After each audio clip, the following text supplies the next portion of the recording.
Во 2012 година беше донесен закон за минимална плата. Закон што требаше да постави ред и да им гарантира на работниците минимален приход за нивниот труд. Од 8.050 денари пред 10 години минималната плата се искачи до 18.000 денари годинава. Извинете вака емоционално, ама навистина ова беше еден тежок процес каде што се убедувавме и на крај исходот да го гледате 100% реализација на тоа што ме потребно на работникот. Но колку и да расте минималната плата пред рефлекторите и камерите, во позадина останува еден проблем што ја поткопува целата мерка. Минималната никогаш не ја земав.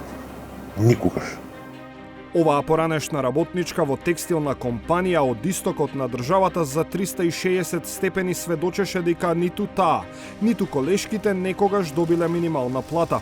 Кога почна COVID-19 пандемијата пак, почнала да добива едва 70% од она што било под минималецот.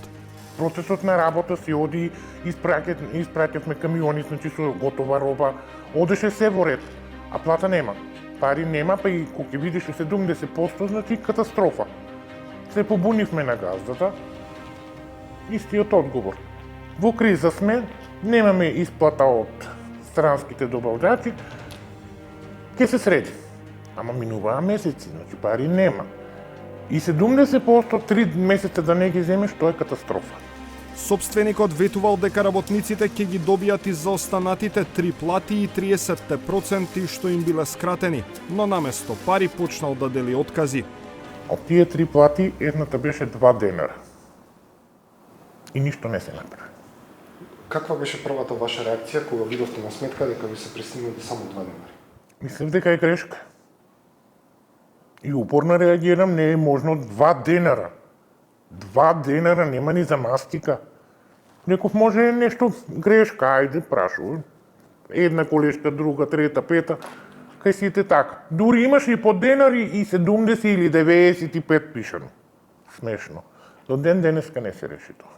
Помина на УЈП, луѓето си замина, кој си отиде си најде друга работа, кој си остана дома, до ден денес нема ништо. Нашата соговорничка е само една од илјадниците работници во земјава кои добиваат плати помали од законскиот минимум.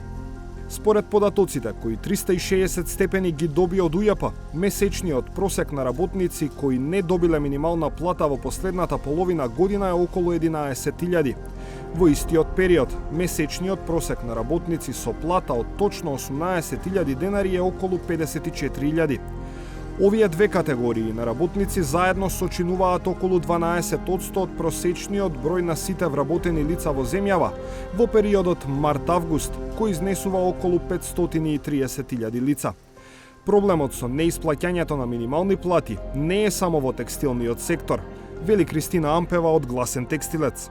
Што е најстрашно, имавме прилика да видиме и оваа година со покачувањето на минималната плата на 18.000 денара, дека тоа се случува дури и во јавниот сектор, што значи дека ако самата држава не си ги почитува законите кои што ги носи, што останува за приватните компании. Во основа проблемот е следен. Ако еден работник добие плата на сметка, например од 15.000 денари, УЈП не знае дали е тоа целата плата или на неа има задршки, да речеме 5.000 денари за рата од кредит, што значи дека платата всушност е 20.000 денари. Ингеренциите на Управата за јавни приходи им овозможуваат само да ја пријават овие случаи во Државниот инспекторат за труд. Директорката на Државниот инспекторат за труд Весна Томовска вели дека прават проверки по пријави од УЈП, но и дека сега постапката за проверка е посложена. Со измени на Законот за работни односи во 2020 година, инспекторите мораат прво да ги опоменат работодавачите, а казната следува ако не се испочитува рокот во опомената. До измените на Законот за работни односи, инспекторите имаа можност да донесат само една инспекцијска мерка, решение наредба и во тој период тогаш се задаваше рок само по едно решение. Во моментот со тоа што се носат две инспекцијски мерки, решенија, со зададени рокови за постапување, веќе имаме пролонгирање на целиот тек на инспекцијската постапка, што не е добро, посебно во делот кога станува збор за парични побарувања. И по двете мерки донесени од инспекторатот, работодавецот има право на жалба, што дополнително го забавува целиот процес. Затоа Томовска очекува нови измени на законот. во кој што ќе има градација на казните и за потешките прекршоци ќе се изрекува само една инспекцијска мерка, решение со наредба, по кое што ќе спаѓаат и сите прекршоци кои што се поврзани со правото на исплата на плата. Томовска лично смета дека не се потребни повисоки казни. Според сите анализи вели, превенцијата дава подобри резултати од репресијата.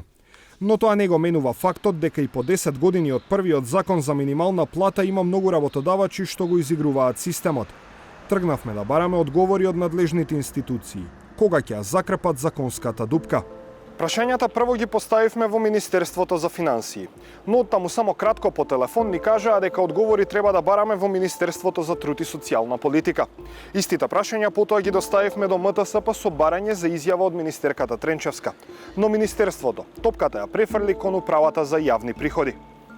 Согласно законот, интегрираниот систем на исплата на плати и придонесци од плата се врши преку управата за јавни приходи. Во оваа смисла, Министерството за труд и социјална политика нема надлежност да го регулира исплаќањето на плати или блокирањето на сметки на поединечни работодавачи. Директорката на управата за јавни приходи не се криеше зад институцијата. Сања Лукаревска признава дека има проблем за чие надминување неопходна е вклученост од повеќе засегнати институции. Јас би иницирала искрено како институција, како даночна управа да направиме еден координативен состанок и со Министерството за финансии, за труд и социјала, и ние, и Државниот инспекторат за труд, за да го најдеме најсоодветното решение како ова да се процесуира во иднина, затоа што ние сме имплементатори на она што значи законско решение. Не носиме законски решенија. И тука треба да ги разграничиме работите. Лукаревска вели дека соработката со инспекторатот за труд во моментот е одлична. Според неа, и работниците треба отворено да зборуваат за злоупотребите со кои се соочуваат. И банките треба да ги вклучиме во овој ланец на институции, за да може да го имаме најсоодветното решение. Пред се треба да направиме едно добро софтверско решение. Меѓутоа, со една отворена дебата и да ги слушнеме сите засегнати страни. И да ја имаме она висока свест и совест кај работодавачите дека мора да ја исплаќаат платата на своите работници и да не бидат, да речем, да не бараат начин како да го изиграат целиот систем. Дека има сива зона признава и опозицијата. Сепак, поранешната дополнителна заменик министерка за финансии, а сега подпредседателка на ВМРО ДПМН, Гордана Димитриевска Кочовска, додава дека и со сегашните закони, инспекторатот има моќ да го спречи изигрувањето на законот. Ние согласно законот за извршување законот за присилна наплата знаеме сите како вработени, нели дека 1/3, односно 1/5 може да ви сопрат. Меѓутоа законот за работни односи дава можност и да се прават задршки на плата. Знаете, фирми, да речеме сега е период на зимници, па некоја фирма ќе склучи договор со фирма која што произведува зимници, ќе им даде на вработените и од задршка на плата се исплаќа. Тука управата за јавни приходи нема можност да го увиди ова. Меѓутоа, каде е повторно ќе кажам симптоматичноста? Дали е возможно цела фирма да има задршка на плата по 5 денари да им се исплата? Тука веќе нешто се случува. Невладиниот сектор не чека и веќе предлага модел преку кој сметаат дека може да се реши проблемот, а тоа е да се приложува доказ до УЈП за секоја задршка од плата. Навистина треба, значи само за оние работници кои што навистина треба да земат под минимална, ајде да речеме, плата, оние кои што не се појавиле на работа, кои што не имаат доволен фонд на часови, кои што користеле некој вид на боледување или неоправдано оправдано отсуство, како и да е. Значи се прикачува до системот, дали е боледување, дали е некакво известување или како и да е, тие работници можат да им се исплати на тие. Меѓутоа останатите да го трпат непочитувањето на законот за минимална плата и ние да се соочуваме со казни од 100-200 евра, па ние само им даваме ветар во грб на работодавачите да го кршат законот. Додека да се најде начин актуелниот закон подобро да се спроведе или да се донесе нов, работниците остануваат жртви. 2 години веќе не работите ништо? Не. А дали се обидовте да побарате работа? Па неколку пати, ама... Неколку пати, 2-3 пати, ама... Одговорот беше интересен. Што направивте вие таму во таа фирма за да добиете отказ? И ако те примам тука на работа, сигурно исто ќе се случува.